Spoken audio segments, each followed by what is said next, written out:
ढोंग मत करो कि पंडित भाग गया। पंडित को योगी आदित्यनाथ की सरकार ने फुर्र करा दिया साजिश के तहत। अब ये पंडित उंडित हाथ नहीं आने वाला। जैसे वो देश का खजाना लेके सारे मोदी के मित्र फुर्र हो गए विदेश, तो उसी तरीके से इसको भी फुर्र करा दिया और ढोंग पीट रहा है कि हमने इनाम रखा है, जल्दी सख्त से सख्त कार्रवाई हो। तो सबसे पहले यदि किसी के ऊपर कार्रवाई हो,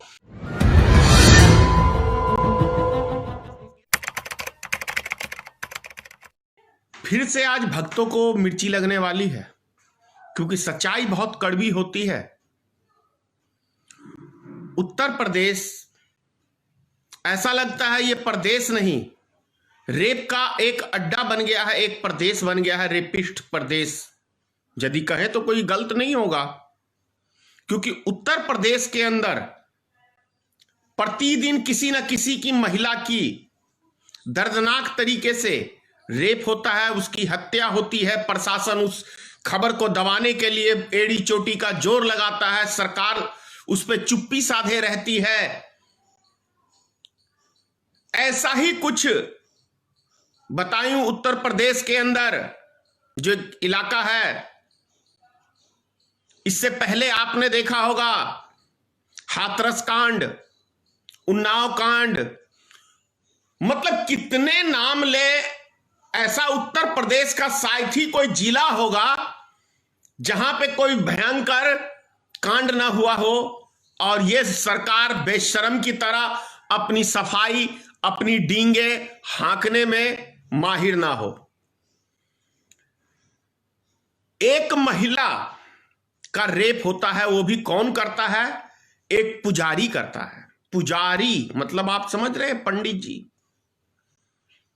एक मंदिर का पंडित रेप जैसी घटना को अंजाम देता है 3 आदमियों के साथ और उसके प्राइवेट पार्ट में चोट पहुंचाता है। इससे भी कोई ज्यादा शर्मनाक हमारे देश के लिए हो सकती है? ऐसा नहीं लग रहा कि इस राम राज के अंदर रावण नहीं कहेंगे, रावण तो बहुत विद्वान व्यक्ति था। कंस राज या दुर्योधन का राज कहें, दुर्योधन ऐसी हरकतें करता था, तो उत्तर प्रदेश में दुर्योधन का राज है।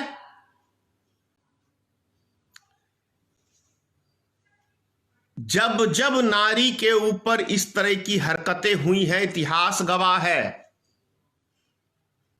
सीता माता का अपमान किया, रावण ने वंश खत्म हो गया। दुर्योधन ने नारी जाति का अपमान किया, वंश खत्म हो गया। और इनके तो वंश है ही नहीं, इन हरामियों का तो कुछ है ही नहीं, तो खत्म भी क्या होगा? मोदी रंडुआ, योगी आदित्यनाथ रंडुआ, रंडुओं की एक फौज है, ये चलाएंगे हमारे देश को, ये संभालेंगे। मुझे तो ये लगता है कि एक बहुत बड़ा षड्यंत्र के तहत उस महिला के साथ रेप की घटना को अंजाम दिया गया है। वो इसलिए कह रहा हूं कि कोई भी मनुष्य इस तरह की हरकत नहीं कर सकता है जिसके अंदर थोड़ी भी मनुष्यता बाकी होगी। वो व्यक्ति कम से कम ऐसी हरकत तो नहीं कर सकता, वो भी एक पंडित। और वो पंडित फरार हो जाता है, घटना करने के बाद उसको पकड़ने वाला कोई नहीं है। और देखिए, पब्लिक को बेवकूफ बनाने के लिए इनाम रखा जा रहा है कि कोई उसका पता बताएगा तो हम उसको इतने हजार का इनाम देंगे। क्या खूब, ताकि मीडिया का ध्यान किसान आंदोलन से और आम जनता का इसके ऊपर ध्यान आकर्षित करने के लिए मैं कहता हूं योगी आदित्यनाथ की सरकार ने यह रेप जैसी घिनौनी हरकत करवाई है। इसी सरकार की करतूत होगी ये, क्योंकि ये कुछ भी कर सकते हैं। ये अपनी बातों को ऊंचा रखने के लिए ये दंगे फसाद कुछ भी कर सकते हैं। जब इस देश की सेना को मरवा सकते हैं तो ऐसी सरकार से आप कुछ उम्मीद नहीं रख सकते। ऐसी सरकार से हम कुछ उम्मीद नहीं रख सकते। ये जब देश की सेना पे, शहादत पे राजनीतिक रोटी सेक सकते हैं, तो ये तो इनके आका जो हैं अडानी और मुकेश अंबानी, आखिर उनका करोड़ों रुपया गोदाम बनाने में खर्च हो गया है, तो ये कैसे किसान आंदोलन को कुचलने के लिए एक बहुत बड़ी साजिश रची गई है। एक निर्दोष महिला के साथ रेप की जैसी घटना करके, अगर सोचिए उस महिला की रेप होता है, प्रशासन उसका केस नहीं दर्ज करती है, 48 घंटे बाद उसका पोस्टमार्टम कराया जाता है। ये रामराज है उत्तर प्रदेश का। आप हाथरस की घटना को देख लीजिए, 2:30 बजे रात्रि को आनन फानन के अंदर प्रशासन उसकी लाश को जला दिया जाता है ताकि ना रहे बांस, ना बजे बांसुरी। उसके बाद कुछ हरामी के पिल्ले आ जाते हैं उस के समर्थन में, हम ठाकुर हैं, ठाकुर हैं। अबे हरामियों, ठाकुर का इतिहास तो जान लो। वो रक्षा करते थे, वो भक्षक नहीं थे। और जितने भी भक्षक ठाकुर हुए हैं उनका अस्तित्व खत्म हो गया है। इतिहास गवाह है, मैं नहीं बोल रहा हूं, इतिहास गवाह है। राजपूतों के नाम पे कलंक। राजपूत सूर्यवंशी, रामचंद्र भी थे, मर्यादा पुरुषोत्तम थे, लेकिन तुम कौन सी गंदी नाली के कीड़े हो, हरामी के पिल्ले हो, जो तुम रेपिस्टों का सपोर्ट करने के लिए आ जाते हो। जरूर किसी गंदी नस्ल के ही होगे, अच्छी नस्ल के तो हो ही नहीं सकते। अच्छी नस्ल का व्यक्ति कभी ऐसी हरकत कर ही नहीं सकता है। क्या मिर्ची लग रही है? ढोंगी बाबा के पोल पट्टी खोल रहा हूं। ढोंगी बाबा वही बाबा है जो अपनी मां को, पिताजी मर गए, स्वर्ग लोग चले गए, अग्नि तक देने नहीं गए। सत्ता है, राजनीतिक रोटी सेकनी है, ढोंगी बाबा को ढोंग करना है। क्या करोगे ढोंगी बाबा? तुम तो वो संसार के ढोंगी बाबा हो जो अपने पिता को, जिसने तुम्हें इस धरती पे लाया, 15-16 साल तक पाल पोस के बड़ा किया, उसको एक अग्नि तक नहीं दे सके। कितने बड़े नालायक हरामखोर बाबा हो। समझ गए?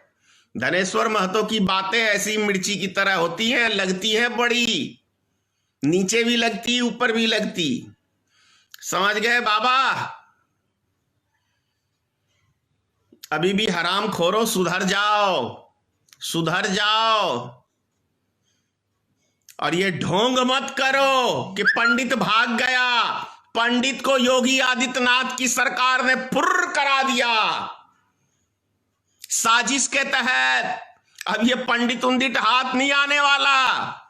जैसे वो देश का खजाना लेके सारे मोदी के मित्र फुर्र हो गए विदेश, तो उसी तरीके से इसको भी फुर्र करा दिया और ढोंग पीट रहा है कि हमने इनाम रखा है, जल्दी सख्त से सख्त कार्रवाई हो। तो सबसे पहले यदि किसी के ऊपर कार्रवाई हो तो क्यों ना उस प्रशासन को चौराहे पे, जिसने इस केस को दबाने का काम किया, डिसमिस और फिसमिस से ये कुछ नहीं, उसको चौराहे पे साले को फांसी दो, उस प्रशासन को फांसी दो। क्योंकि यदि कोई असली दोषी है तो वो प्रशासन है जिसने इस केस को दबाने का काम किया। नौटंकी करते हो, देश की जनता को मूर्ख बनाने का काम करते हो। क्या भाइयों, जिस प्रशासन ने इस केस को दबाने का काम किया, असली दोषी वो प्रशासन है कि नहीं है? ये हरामखोर रक्षा करने के लिए प्रशासन में भर्ती होते हैं, ये हरामी की औलाद, हरामजादे पिल्ले, कि ये निर्दोष आदमियों को जेल में भरने के लिए, उनके ऊपर जुल्म करने के लिए, अत्याचार करने के लिए ये प्रशासन फोर्स में भर्ती होते हैं। क्या सौगंध लेते हो? हम देश की रक्षा करेंगे? हरामी के पिल्लो, तुम अपनी जेब भरने में लगते हो प्रशासन में। ऐसे प्रशासनों को चौराहे पे फांसी दे देनी चाहिए। ये असली देश के गद्दार हैं। हमारे देश का कानून इतना लचीला है ना, इतना खोखला है कि क्या कहूं। मैं तो सही पूछो तो मेरे यदि दिल की विचार है, मेरा मन का, मैं अपनी राय दे रहा हूं कि मैं तो प्रशंसक हूं कहां का, सऊदी अरब के कानून का। हाथ काट दो, रेपिस्ट को पत्थर मार के मार दो, गला काट दो साले को, बीच चौराहे पे गोली मार दो, तब जाके ये क्राइम बंद होगा। भ्रष्टाचारियों को फांसी पे लटका दो। मैं इस विचारधारा का हूं, इसलिए भक्तों की फटती है मेरे विचार से, क्योंकि ये साले भक्त जो है ना, असली चोर हैं देश के, असली गद्दार। सच्चाई इनके बाप नहीं बर्दाश्त कर सकता तो ये साले भक्त क्या बर्दाश्त करेंगे। चवन्नी पे, फेसबुक पे आ जाते हैं गाली देने। इनकी औकात में जानता हूं हरामियों की। 2 रुपया 10 रुपया दो। अभी देखा ना किसान आंदोलन के अंदर आरएसएस के कुछ पुल्ले 10-20 हजार के लिए चले गए थे उनका आंदोलन भंग करने के लिए। ये इनकी औकात। मैं इसीलिए कहता हूं कि देश में कोई आतंकवादी संगठन है तो आरएसएस है। यहीं से साले जितनी गंदगी निकलती है पूरे देश की, इसी संगठन से निकलता है। और ये संगठन किसका है? किसका है? मनुवादी समाज व्यवस्था, ब्राह्मणवाद का। अगर देश के असली सबसे ज्यादा इस देश को लूटा किसी ने तो ब्राह्मणों ने लूटा है। यदि किसी इस देश को सबसे ज्यादा नुकसान किया है, देख लो, सत्ता उठा के देख लो अभी तक कौन चलाया है, किसने लूटा है। अभी भी फाइलें खोलोगे तो सबसे ज्यादा यही मिलेंगे। एक बेचारा बन गया बेवकूफ, लालू प्रसाद सर रहा है जेल में क्योंकि वो बैकवर्ड समाज से था। और देख लो जितने भी हैं सब चले जाओ भाजपा में, गंगा जल की तरह पवित्र हो जाओ, लूट लो देश को। अगर आप चाहते हैं गरीब हर वंचित इंसान की आवाज आप तक पहुंचे तो हमारे चैनल को सब्सक्राइब करें और बेल आइकन का बटन दबाना ना भूलें। देखते रहिए बहुजन हलचल न्यूज।